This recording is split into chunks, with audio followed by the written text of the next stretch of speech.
Hello बच्चों, चलिए प्रश्न पढ़ते हैं। तो प्रश्न में दिया गया है, आधुनिक घोड़े का विकास जिस पूर्वज से हुआ है उसका नाम लिखिए। तो इस प्रश्न की मुख्य अवधारणा के बारे में हम जान लेते हैं। तो यहाँ लिखेंगे मुख्य अवधारणा।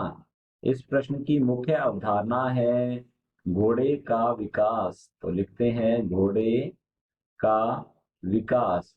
तो घोड़े का विकास जो है माना जाता है यह उत्तरी अमेरिका में हुआ है। तो यहाँ लिखते हैं उत्तरी अमेरिका क्षेत्र में।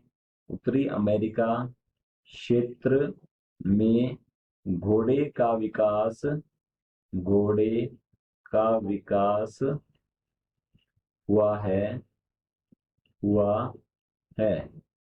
तो घोड़े का विकास जो है ये उत्तरी अमेरिका क्षेत्र में हुआ है। तो क्योंकि वहां पर इसके पूर्वज जो घोड़े थे उनके, हम कह सकते हैं, जीवाश्म मिले हैं।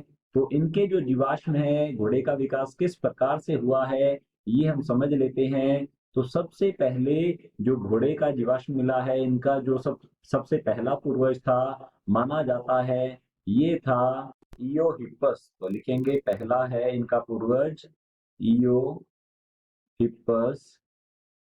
फिर इसके बाद मीजो हिप्पस, मीजो हिप्पस लिख सकते हैं यहाँ पर मीजो हिप्पस।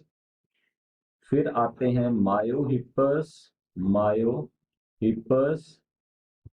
फिर आएगा मैरी, मैरी चिपस। और फिर आ जाएगा प्लियो, प्लियो हिप्पस। और फिर इसके बाद आज का आधुनिक घोड़ा आ जाता है जिसे हम कहते हैं इक्वस। इक्वस जो है यह है आधुनिक घोड़ा, यह आधुनिक घोड़ा है। और हमसे पूछा गया है आधुनिक घोड़े का विकास जिस पूर्वज से हुआ है उसका नाम लिखिए। आधुनिक घोड़े का विकास जो है ये हुआ है प्लियो हिप्पस से। तो हमारा उत्तर हो जाएगा आधुनिक घोड़े का विकास प्लियो हिप्पस से हुआ है। ये हमारे प्रश्न का उत्तर रहेगा।